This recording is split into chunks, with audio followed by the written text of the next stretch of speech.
Bulletproof Veteran Podcast. Thank you for your service.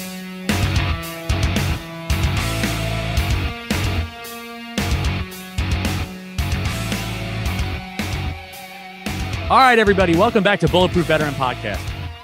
This one is one I've been waiting for. And if you ask my wife, it's actually one I got nervous for. And I don't get nervous all that often, but it's a topic for me that I think is super interesting and very important, but I think it makes people nervous. I think that people, they almost get a little shaky and maybe we shouldn't talk about that. Or maybe I need to keep that personal.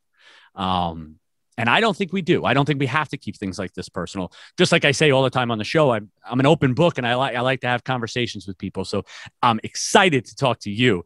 And today on the show, we have Dr. Tiffany Tajiri. She's an Air Force veteran. She is a board certified psychologist, but she has a little bit of a different twist on how she handles dealing with her patients. And it's a faith-based kind of avenue that she takes. She's blending both the psychology side of things with God and Jesus. So Tiffany, thank you so much for coming on the show. It's my absolute pleasure. I appreciate you having me, and there's no need to be nervous. Like I said, my wife was laughing at me. She literally was laughing at me because when I talked to you the first time and we were kind of going back and forth in message, I was like, I'm a little nervous about this one because listen, my mom was my religion teacher. Okay. Aww. So that is awesome, but it's also it can lead to a very interesting relationship with religion because you're almost kind of forced into it at a young age. So you have these ebbs and flows where you kind of like push religion away, maybe then you embrace it and you push it away.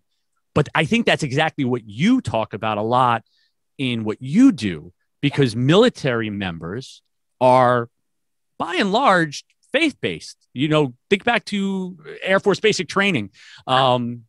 You went to church during basic training. You did not miss. Every Sunday you were at church during basic training. And even if you were not a believer, you embraced it. It was awesome. Okay. But then when you deal with things in combat and you deal with deployments and you deal with the stress of family, God becomes a scapegoat. You push God away quickly. And I think it's harder to bring him back into your life. And I want to get into all this stuff with you because it's going to be fun. They always say there's no atheists in a foxhole, right? Yes. It's a great saying. Another one. Yes, for sure. But before we get started, before we get into everything, I want to talk about your new book coming up, everything that you're working on. You have a charity that you run. You have all sorts of stuff going on. But I want to hear about you first. So please tell us a little bit about yourself. Yes. Okay. So the geeky part is I'm a licensed and board certified clinical psychologist. I did about 5 years, active duty Air Force, left as a major select. I had all kinds of jobs from being suicide prevention program manager. Now, mind you, I was a clinical psychologist when I came in, and I ran so many clinics. I worked with special operations for selection and assessment. You kind of name it, family advocacy, ADAP, which was addiction medicine, you name it. I basically did it. It was a jack of all trades situation, and it was a whole lot of fun. And so at one point I was like, I do want to branch out in a different way, being a civilian, being able to have the opportunity to write books and do things from a perspective that's a little more colorful. And I like to color outside the lines, and I'm not always smartly saluting. So I thought, well, maybe it's good for me to be a civilian. And so I ended up going back to my hometown after that amount of time. And I worked as staff psychologist at Fort Bliss for the Army. And then thereafter, I ended up running one of the largest behavioral health clinics. I would say probably in the Army, definitely the largest at Fort Bliss. Mm-hmm. And so that's been an absolute blessing. Then I wrote my book, which we'll talk more about. It's Peace After Combat, Healing the Spiritual and Psychological Wounds of War. I have a phenomenal family. I'm an only child. We talked about that before we got on. I also have a little boy, an only child, and my significant other. He's amazing. He's a retired Army colonel who's been through so much, all kinds of deployments under his belt. And so the two of us combined really have a heart for just loving military families, appreciating, supporting them, and just want to be there for their healing and restoration, for all the things they've seen, for their selfless service overall. And we want to make sure that they have this quality of life. And for us, we take a spiritual angle. We just want them to know how valued their sacrifice is. You may be familiar with the verse, John 15:13, there's no greater love than to give down one's life for that of a friend.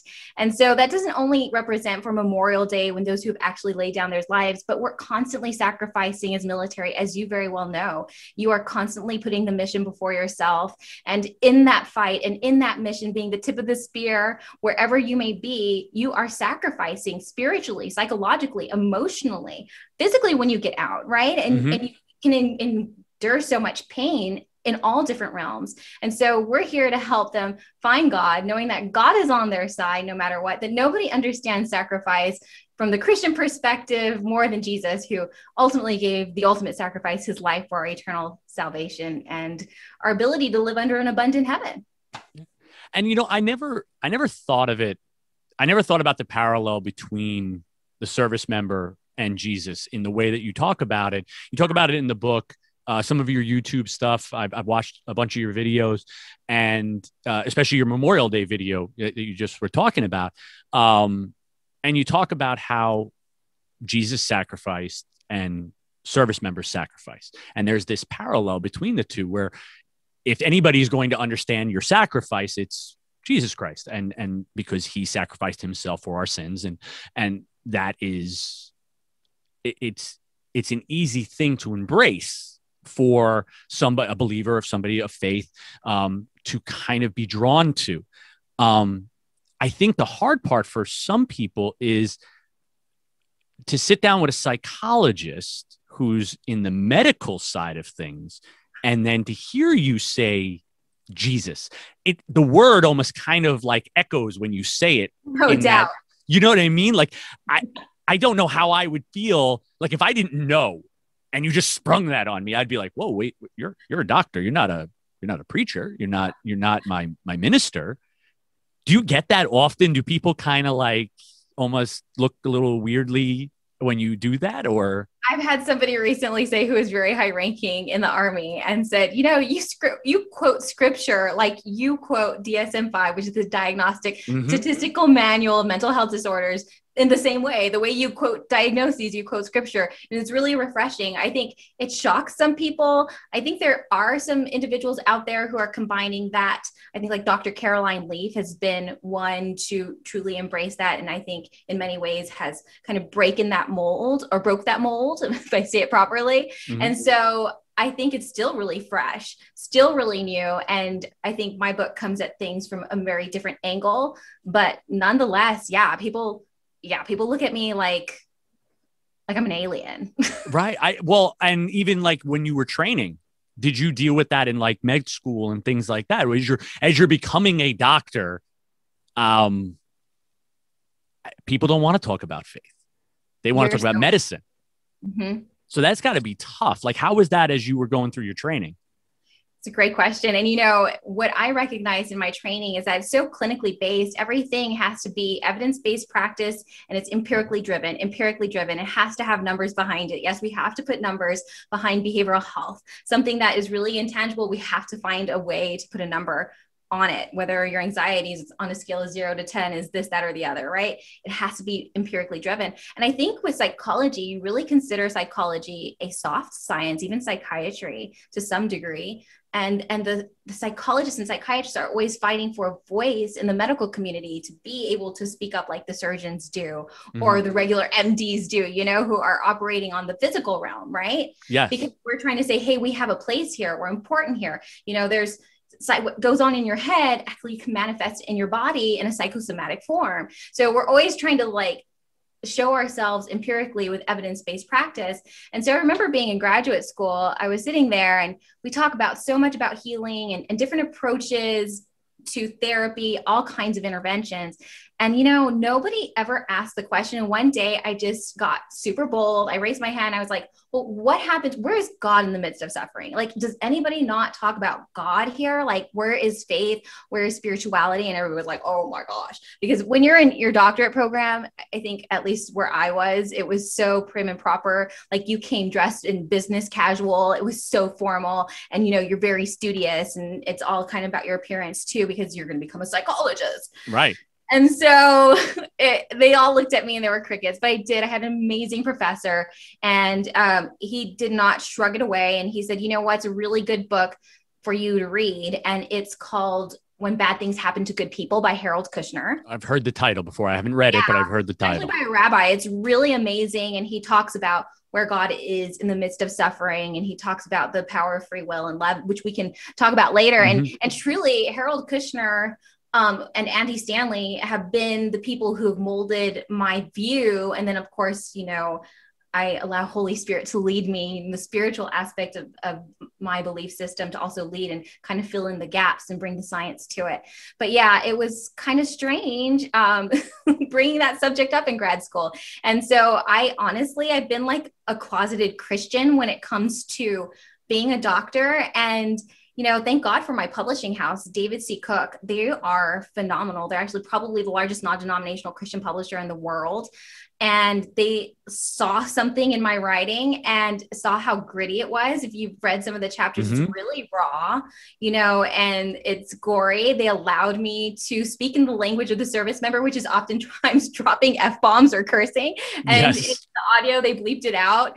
But needless to say, they really allowed the essence of the service member to come to life. And I'm just so grateful for that. They also allowed me to talk about the treatment that I created called Rhythm Restoration that combines God and science together.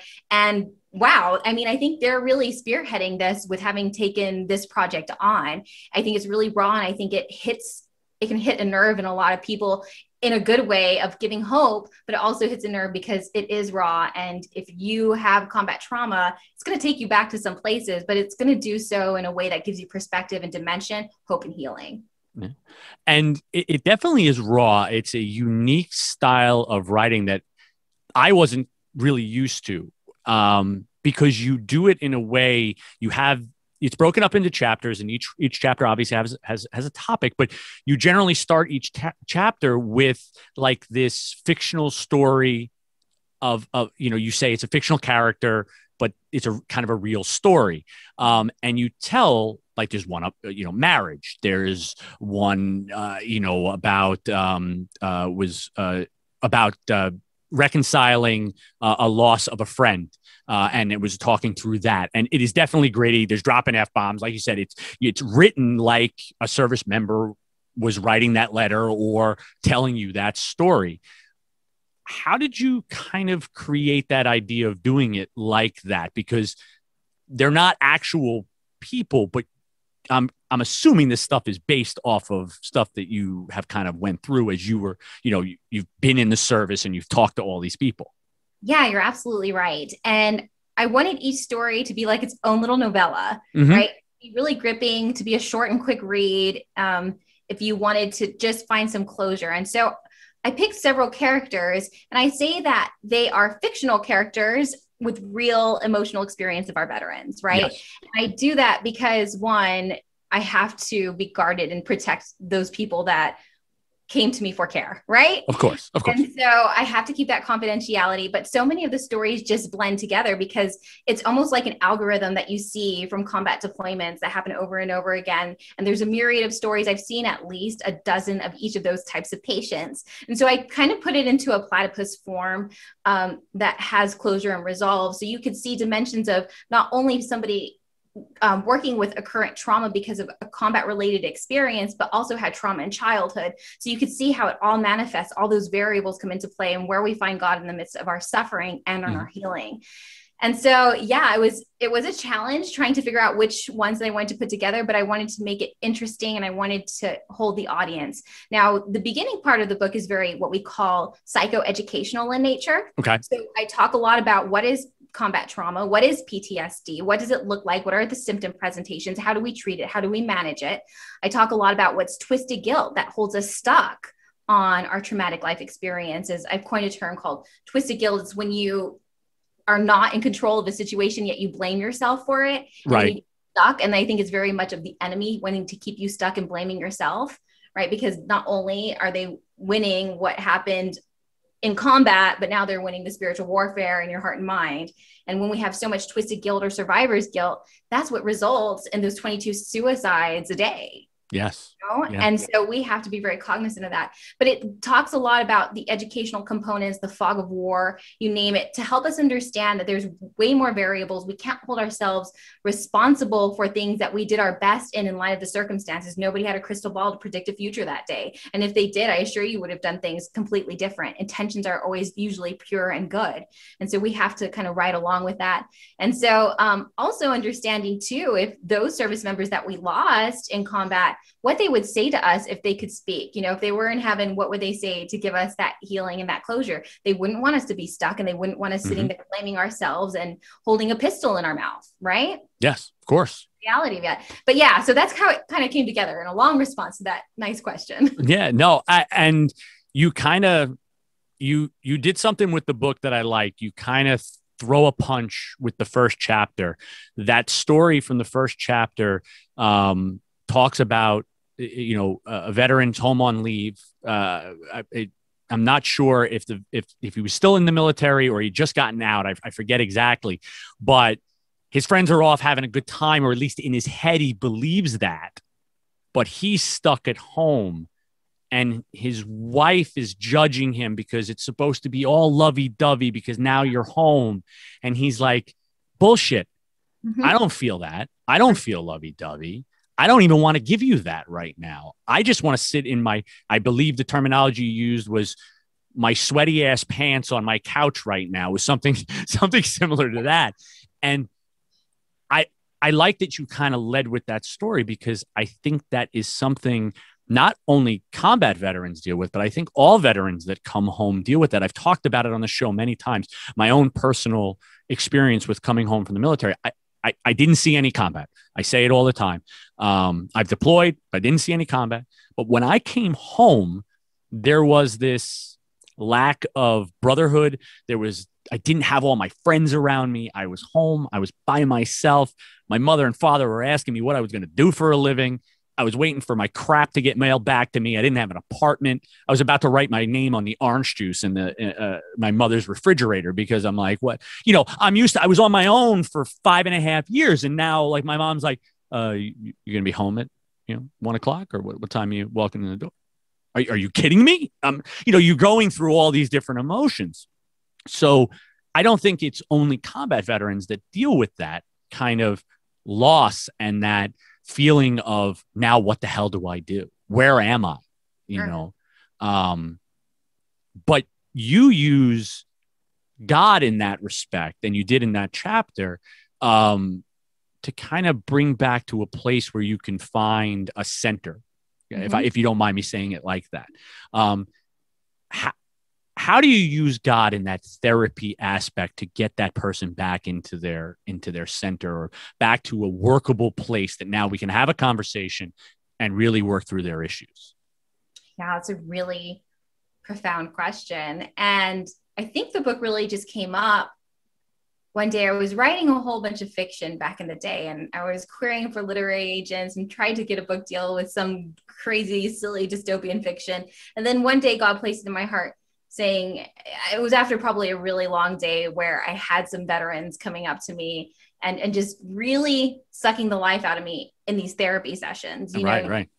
And it's not a bad thing. As you become a more mature psychologist, you learn how to like kind of put I call it the whole armor of God, right? Right. You put it all on and you go into that spiritual warfare. It doesn't affect you. But when I was a younger psychologist, it was like, I felt like overwhelmed by the spiritual warfare.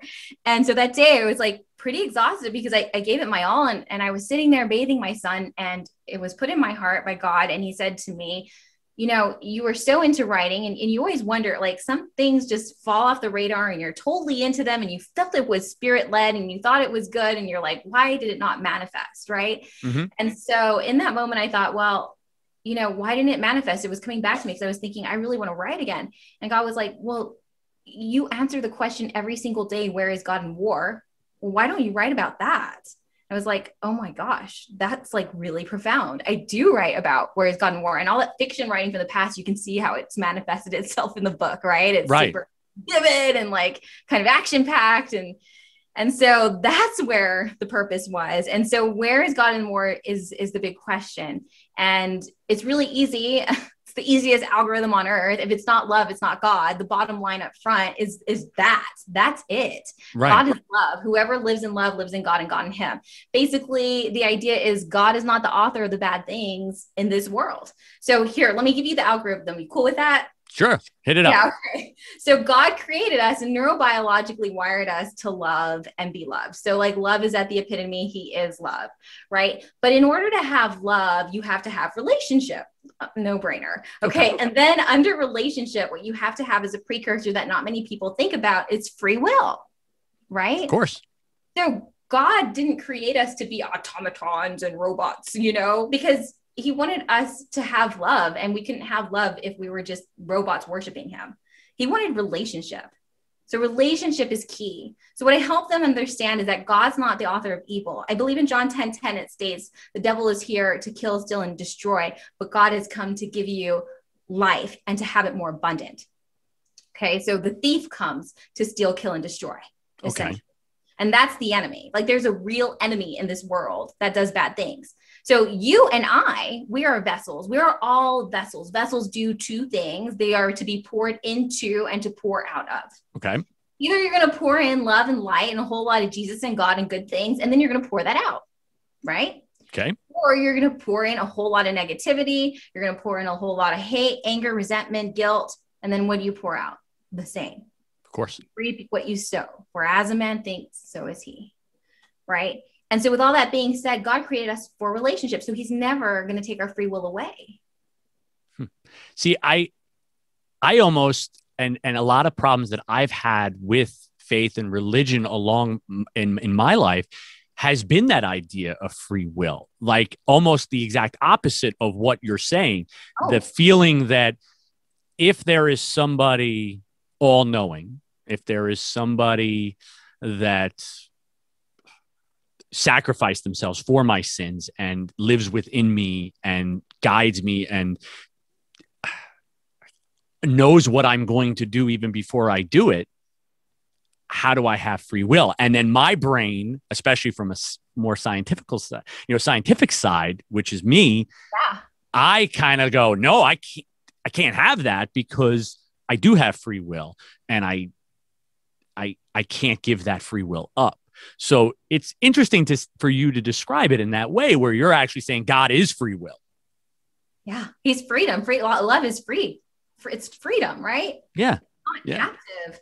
And so I like where you're going with that. I think you're like on the line of like fate and destiny. But the thing is, God has a plan for all of our lives, right? There's no doubt about it. But we got to choose if we want that plan. Right. We got to choose if we're going to allow him to be the center of our life.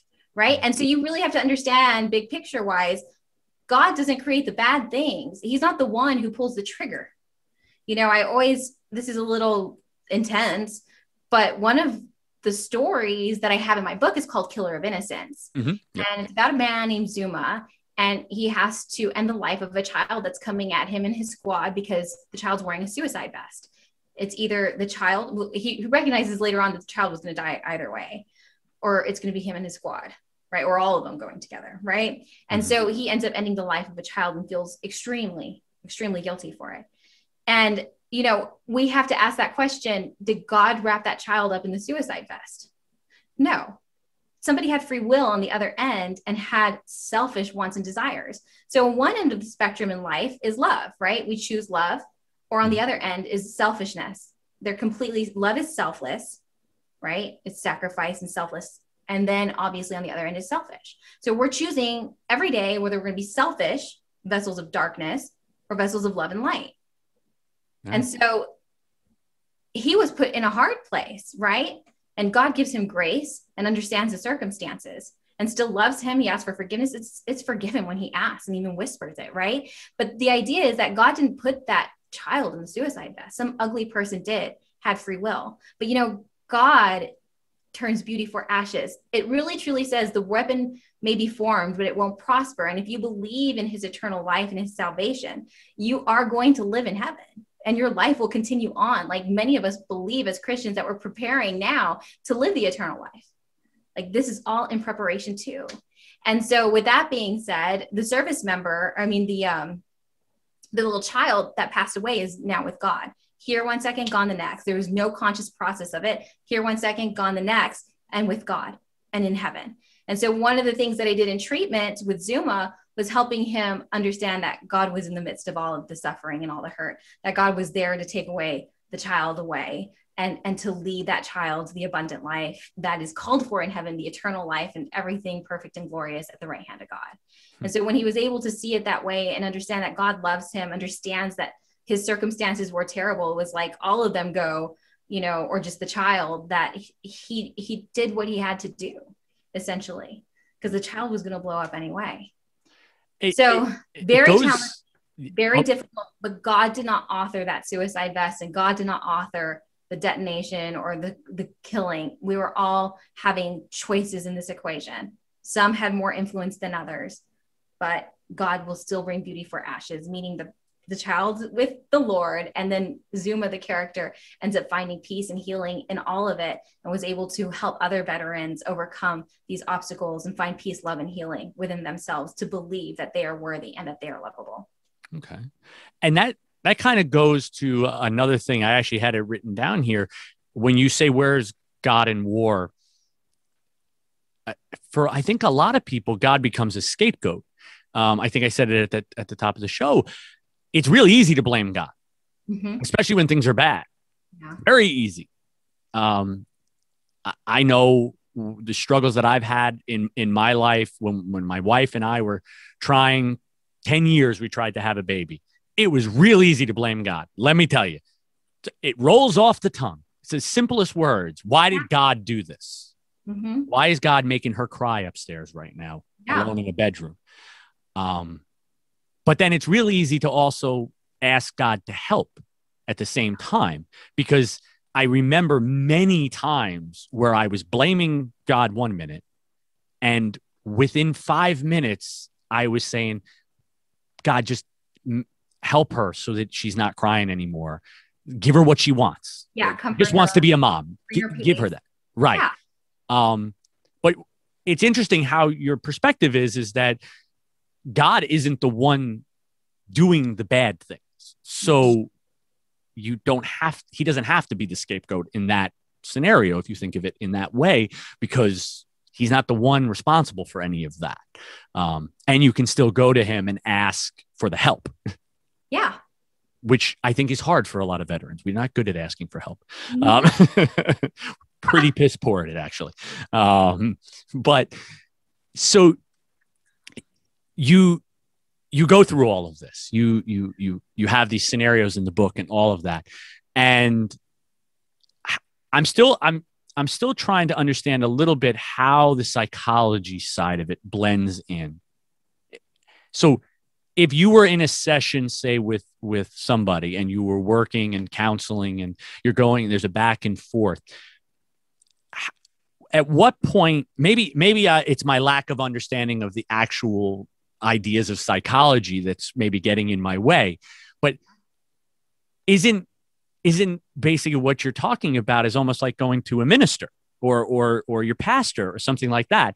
Where does the psychology side of it come in? Yeah, I can't wait to talk about it. Go ahead, please. Yeah, for sure. Okay. So, I mean, one is understanding how the brain works. And so we talk a lot about free will, and here are just some fun rando facts that you might think are interesting, but there's this thing called epigenetics, right? And epigenetics, there are some traits that are genotypic traits that can be changed. For example, alcoholism, something that we don't want to inherit, that would be considered maladaptive for living, right? We can choose with our free will and the incredible mind. Now, there's a difference between the mind and the brain. The mind is what's in control of the decision-making processes, is all the executive functioning. And then there's the brain is the globular gloop. And the mind is determining how the brain is neurobiologically wired, right? Okay. So every day we can choose with our free will how our brain is wired. So that's the power of it, truly. Understanding that, and understanding that we can choose to activate genetics that we are predisposed to or not activate them, deactivate certain negative genes and activate positive ones. So much so that we can just relay that to our offspring. Have you ever heard of the crazy term transgenerational trauma? I've heard of something that I've heard of the term before. I never looked into it because it sounds wacky to me. It does. It really does. But it's the idea of epigenetics and the ability of somebody to have experienced a trauma, never processed it, right? So they have high adrenal cortices, like where their adrenaline, their cortisol levels are high. They're in that fight or flight mode, right? Mm-hmm. Sympathetic nervous system is kicking in. They're constantly on alert all the time. They can actually pass that genetics. It changes their genes onto their offspring. So what I like to do is really talk about the neuroscience. So everybody has about 86 billion neurons in their brain. Each neuron has about 1,000 connections that it can make, right? And every day we're choosing which ones we're reinforcing. So biblically, I like to say life or death is in the power of the tongue. So choose life, right? I put before you blessing and cursing. So choose life so that you and your descendants may live, essentially. Right. So God tells us we need to choose and that he's giving us free will. But in the process of choosing, we're truly wiring our brain. So one of the things that I have discovered during my time as a clinical psychologist is the power of what we call bilateral stimulation. So bilateral stimulation is just a real fancy term for triggering both hemispheres of your brain. Too easy. When I raise my right hand, my left hemisphere is triggered. Mm-hmm. Corpus callosum in the middle communicates. Left hand, the opposite is contraindicated. Contribution, so to speak. Okay. So needless to say, bilateral stimulation helps the brain to process and digest experiences. It kind of actually creates certain chemicals to help wire our brain and to create new neural networks. So bilateral stimulation is really important. So you may notice that when you were in the military or still now, if you do any running or walking or going on a ruck march, your brain goes a million miles an hour. You may notice that when you're angry, you want to go on a walk for a really long time, or you want to go on a jog because that bilateral stimulation is incredible, right? Another aspect of what I'm putting all these equations together, and I'm going to give you the big picture at the end. Nope, so no problem, please. Wait for it. So another aspect is rhythm. So rhythm helps regulate the autonomic nervous system. The first thing you ever heard when you were in your mother's womb was her heartbeat, right? And you were developing to a beat, da-dun, da-dun, da-dun. So it helps calm us down when we are stressed out. Okay. Mm-hmm. We talked a lot about bilateral stimulation and how important that is. We also, when we think about bilateral stimulation that you don't recognize you're always doing, is REM sleep. Have you heard of REM before? Of course. Rapid eye movement. So the eyes are moving back and forth in the head. And that's when we're processing life experiences. That's when we're processing things we've learned, semantic memory throughout the day. That long-term potentiation is what we call it in our memory, consolidating things. You may notice, especially veterans who have had traumatic life experiences, notice that their dreams will resurface. And that's when REM is trying to trigger. Mm-hmm. And then it comes to this conscious awareness. It breaks through, tells us that we are stuck on something. We need to digest it and process it. Okay. So bilateral stimulation is key. The last component of what I use is actually it's just visualization. I mean, it's using your imagination. I actually have a PowerPoint presentation called Imagine That. Super. Okay. Albert Einstein once said, our imagination is the preview to life's coming attractions. Right. And it's so true. In the Bible, it says, for as a man thinks, so is he. I think there was a famous doctor. Her name is Kelly Crow, and she was a neuroscientist. And she did some research. This is so crazy about imagining doing finger exercises like this, just imagining it. And then a cohort that actually did the finger exercises multiple times a day. And then a group that did nothing at all for a control group. Right. And so in the end, those who imagined the exercise actually had 22% gain in muscular strength. Just imagining it in the finger area. 22%. That's crazy. Yeah. Okay. And then so the group that actually did the finger exercise had 30%.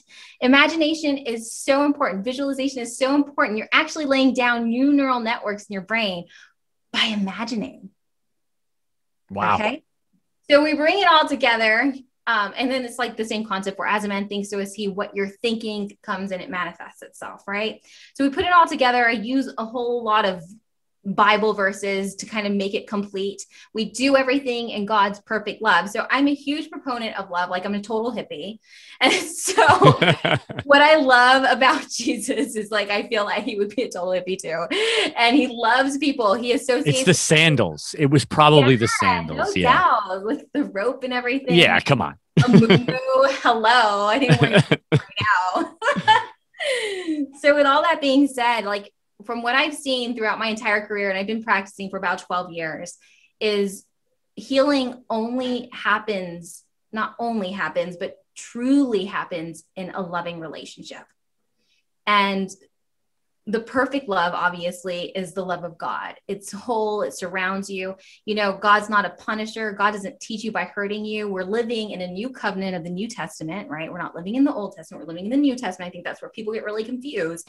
But God is not the author of the bad things. He is the Father of heavenly lights who does not change like shifting shadows. And so we have to believe that he is all love. And then we go through bad things in our lives based on the decisions we've made. Right. And so when you bring it all together, many people believe, like addiction, for example, many veterans suffer from addiction and, you know, being consumed by certain substances to clear their mind or to numb them. But we see addiction as an attachment disorder because they haven't found a healthy attachment. And so they're trying to attach to something and it becomes the drug or the substance.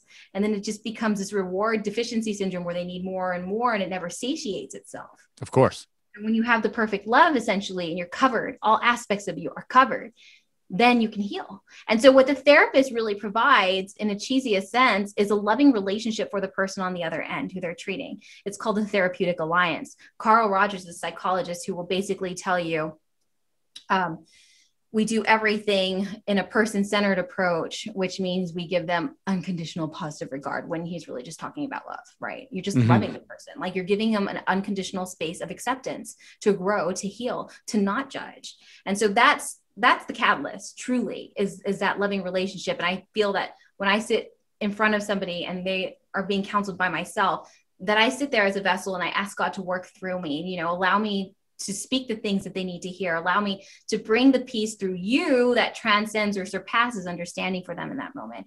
Help me give them the angle and the insight. So what I do is a form of treatment called rhythm restoration. So I gave you those three components. I gave you rhythm, I gave you bilateral stimulation and visualization. I bring them all together, tie them up in a loving relationship with God, a God that's on your side no matter what. Yea, as I walk through the valley of the shadow of death, I will fear no evil because you are with me. Because he is with you. He's not the author of that destruction. And when you wrap it all together, there's the science behind it. And there's a whole lot of Jesus behind it too. So what I have them do is a lot of visualization. So they will bring up old memories. And every time you bring up a memory from your hippocampus and you put it to the frontal lobe, you're dissecting it from a new perspective again. The frontal lobe is the one that brings perspective. When you're triggering both hemispheres of your brain, you're using the entire brain, right? The right and left. You're doing a top down and bottom up approach for intervention, being cognitive down to the body. And then from the bottom up, it's going to be from the body because you're tapping and you're breathing to the cognition part. You're using the whole brain. And then you're thinking about a traumatic life experience. And then you're recognizing how God wasn't the author of that, how you're a survivor. You are not the person who's a victim. You are victorious because God has brought you out of it. And then you start to recognize, you take off the blinders of the pain that you've been experiencing all your life. And you say, oh my goodness, you know, God aligned this at the right time. Look at all these divine connections he's created for me. And even during that time, he brought this person and this person act as his love and his grace for me. And that happened here. God was really, truly on my side, though I didn't pay attention to it because all I could see was my own pain and my suffering. But when they take that memory, pull it out, dissect it, see where God is, the love is, the connections are, the people who want to help. And then they also see themselves as vessels of helping other people. Then they're like, wow, this doesn't hurt nearly as bad. They take the memory out, dissect it, and it goes back into the hippocampus again. And it doesn't get stuck in the amygdala, which is the fear center of the brain. Actually just stays in the hippocampus in the long-term memory. When it's stored in the amygdala, that's when it sucks. That's when it's scary. That's when it's traumatic. That's when it's toxic. But we bring it out from the amygdala, pull it to the frontal lobe, and then put it back in the hippocampus.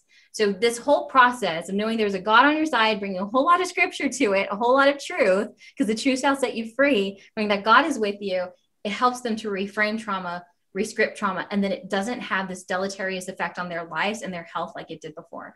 It really dilutes the experience. And then they become a walking testimony, and they love to tell their testimony. And then testimony is healing. It's healing them and it's healing other people. So it's just this microcosm of awesomeness happening that is found because Jesus loves us. Well, and then there's this community that kind of is built out of it, which goes to another thing that veterans constantly need, which is that feeling of not being alone. Because when you're not alone. There's always somebody standing right next to you. And then when you get out, a lot of times you're alone. You go back to a town that maybe you're the only one from your high school that went in at that time or got out at that time or whatever the case may be. So what you're talking about is that you kind of almost meet people through this idea, similar thinking, can talk about things, can talk about their own experiences, can share with one another, and they have a common place with their faith as well as their own therapy that they're going through. Yeah. And I think you're so right, because it's all about attachment. You lose the attachment. It was such a great brother and sisterhood when you were in the military, right? And then you lose that attachment. And if attachment is what we're neurobiologically wired for, that loss brings a sense of depression, right? And then we also have to think that the operational tempo of being in the military is much higher than civilian life. So you go from a high operational tempo to like dragging your feet. You're like, what the heck do I do with myself today? And then the idle mind becomes the devil's playground, right? And so that's how the cycle keeps going. And then it thinks of what if, should have, could have, would have, and then we lose it.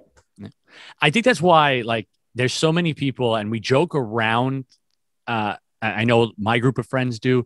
There's so many people that go into the military undiagnosed for ADHD, and they thrive in the military because of that high ops tempo. They can use their hyper focus for the task at hand. They can allow their brain to almost work the way it's wired in their life. But when they get out, it's tough, because now you're in a world where you're a weirdo for the way you think and the way your brain works. And you should have been on some medication, and why weren't you on something when you were a kid, or whatever the case may be. But I honestly think that there's so many guys that were in the military, and I'm like, you should have been diagnosed. I'm one of them. You should have been diagnosed with ADHD. You really should have. And, we didn't. We weren't. But I think it worked for us. And then when you get out, it's kind of tough. It's hard. Just on an aside, just for funsies, like ADHD is actually an underactive frontal lobe. Okay. It's a frontal lobe that's requesting stimulation. So many people think it's an understimulated frontal lobe, but that's not the truth. So many people think that it's a hyper, but it's actually an understimulated it's seeking. And so it's seeking activation. Yes. Thank you. So caffeine helps to stimulate those things. Right. And so, what else helps is that high operational tempo. It's stimulating the frontal lobe. So it calms it down. So you have things to do and your focus is much clearer. But when your frontal lobe is bored and it's seeking, the little bit of information you're coming in is kind of being dismissed because it wants to be overstimulated with more information. So good point. Yeah, there you go. It does make sense. It definitely does. So the book comes out July 1st. Yes. Okay. You're going to have an audiobook for it as well? I do. I have an audiobook. And you read it yourself, didn't you? I did. I had one gentleman. He was amazing though, because the first scene, James, was very masculine. And there's also another chapter in the book called Last Words Letter that a colonel writes about having lost his daughter on the same deployment he was on. She was also deployed. And so it's very father-daughter type vignette, so to speak. And so with that being said, he did 2 of those. And then I did the rest. Yeah. So I had some accents throughout the process to try and differentiate it, but it was cool. Yeah, it was fun. That's awesome. I think, having listened to the audiobook, I think I'm not a huge audiobook guy. Yeah. I like to read. I think in this particular book, I think it was better to listen to it.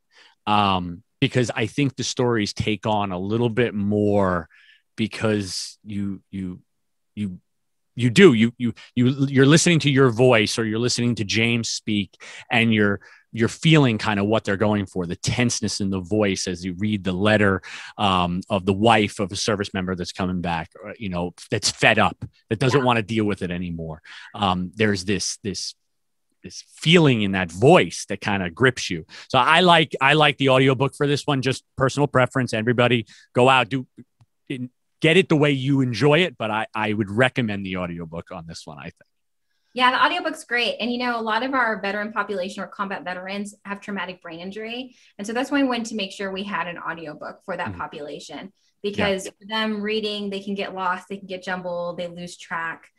Short-term memory may not be as intact. So hearing the audiobook with the inflections and the dynamic and brought in is so much better for them to comprehend, I'd imagine, you know, when they have that injury. Yeah, for sure. For sure. Like I said, I definitely enjoyed it. It was a little different for me because it's not usually how I get my information, but it was really cool. The organization that you started, so it's called Stand Up and Recover. Yes. So this is kind of now the manifestation of what you've put in the book, what you practice yourself, and now what you're kind of trying to give back to the community. You're basically working with military members, veterans, family members, which I want to make sure that people understand that this stuff is not just for the veteran. This is specifically engages the family members as well, which is super important. However you deal with your own trauma, to make sure that your family members are getting help.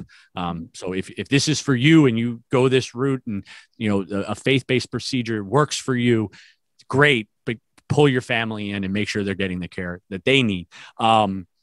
So what you're doing is you're educating through behavioral health resources. You do retreats, excursions, all that kind of stuff. So talk a little bit about that organization. Yes. And so one of the things is that we started this organization a while back, but what happened was obviously COVID came into play. Of course. So it really slowed our role in the way that we wanted to function. But right now, truly, it's really getting the message out. It's doing a lot of public speaking events. It's raising money to help give books out for free so that veterans can have access, making sure that they have those audiobooks, making sure that they have the concrete book in their hand, whatever it is that helps them. But for me to be able to have my team of individuals who also know how to do rhythm restoration, also know how to speak my language, like we cloned myself and we go out and we help people. We talk about it. We get rid of the taboo aspects of it. We say, hey, where is God in war? Like, we have no shame. Let's talk about it. You know, you feel conflicted in that area. And the idea is not to be confrontational with people and their belief systems, but asking them, can you entertain one where God is on your side and that he loves you? Can you do that? Because in doing that, you find healing. And in doing that, you find peace. But when you're stuck on anger, when you're stuck on what I say, unforgiveness, you need to let it go, because it's freedom that sets you free. It's truth that sets you free.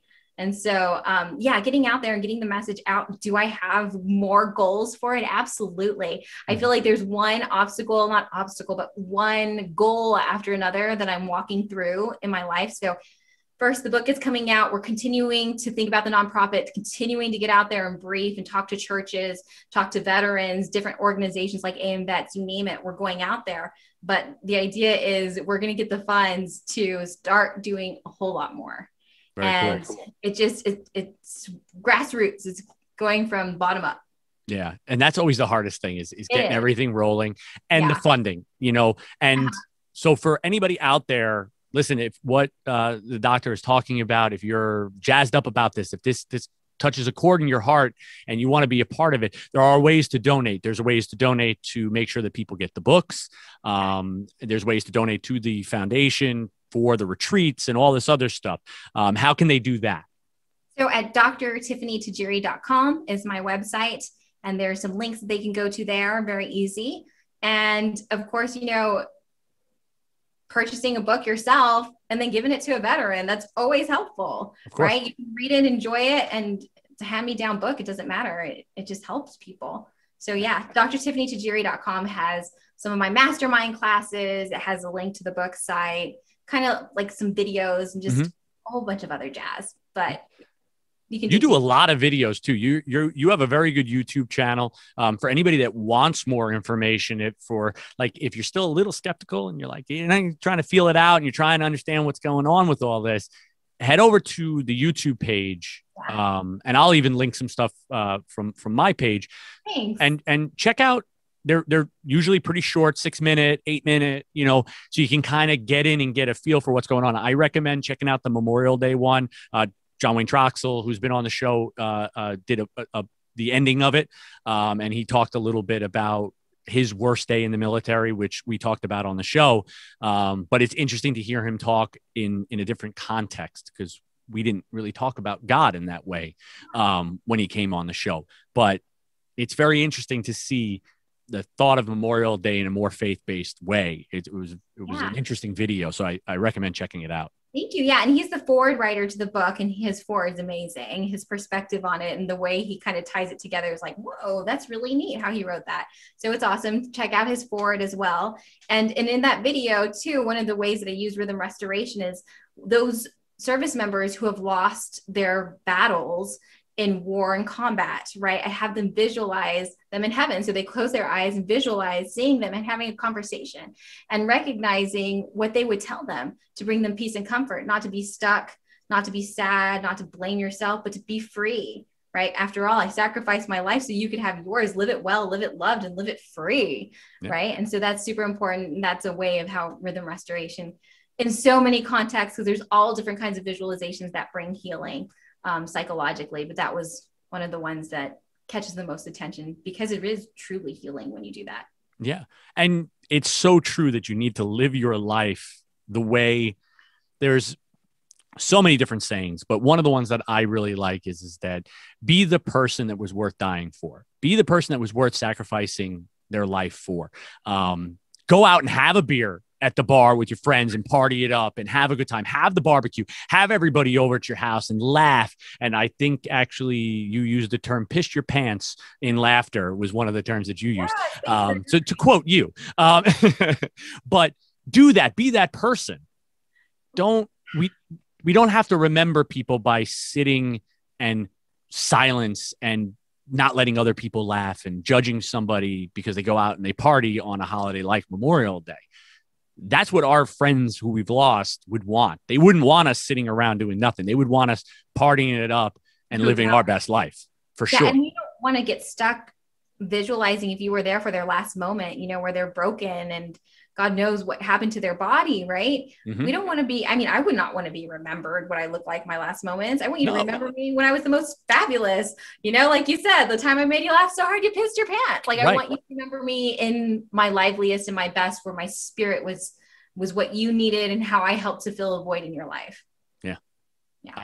I like it. And I can't wait for my mom to listen to this episode. I think she's going to like it. She's going to love it. My mom still goes to church every single day. That is her therapy. I like to say it like that, because that is her alone time. That's her time of reflection. Mm-hmm. That is when she has, I think, her most quiet mind. I think her mind is very much, I relate so much to my father, but I really believe I'm so much like my mother we have a hard time quieting our minds. We thinking about everything, analyzing everything, trying to fix things. And I think for the 45 minutes that she's there every morning, she gets that peace. And I love that she still does it. I tell her that it's amazing that after all these years, she's still there every day, and it is her time, and it's awesome. Well, she raised a good son who I appreciate that. And love and support in so many people. Everything that you do is speaking life over people. I know that you may not be religious, but I know you're spiritual. We talked about that before we went on the show, and you're truly using your spirit to help people. And if you feel that they're stuck, you're reaching out and finding all different ways. So you're a reflection of all those times you spent in service. Yes, definitely. Consciously, you're aware of it or not, but subconsciously, you're manifesting that walk like Christ did, bringing people in and caring for them and loving them and just being compassionate. That's what we need, more niceness in this world. We certainly do. Like you said, just more love. Everybody get out there and just love your neighbor, be right, be good to people. If we could just do that, I think the world would be a lot better place. Yeah, for sure. My motto is push the love forward. Yes. Yes, without a doubt. My wife runs she helps people. She coaches people in fasting and diet and stuff like that. And her motto, her page is called Fast It Forward. And it's a play on obviously pay it forward. But she believes that just by helping and then help the next person, that's her whole idea, is just keep helping the next person. And through that, everybody should be healthy. If you just keep helping everybody, sooner or later, we'll get to everybody. You guys are what a power couple you are. She's the powerful one. She's dragging me along as the years go on. Gotta keep it up for her. Tiffany, thank you so much. I've had a blast talking to you. Like I said, I was nervous about this, but I really just had a good time talking to you. But I want to give you one last opportunity. Anything, any information, please, where the book is going to be available if people want to get it, all that kind of stuff. Yeah, so it will be available on Amazon. That's the primary site. If you like it, please leave reviews. That would be super helpful. And of course, Barnes & Nobles and christianbook.com. And there's going to be several books, I believe, also in the physical Barnes & Noble store. So that would be exciting. But no, nothing else. I just want everybody to know that God is on your side and he's not the author of the bad things, and he's ready to love on you whenever you reach out. He's always loving on you. You just got to come in to feel it more. Choose it. Very cool. Again, thank you so much. I've had a blast talking to you, and keep doing what you're doing, please. Yes, sir. Thank you, ma'am. I appreciate it. You have a great one. Thank you.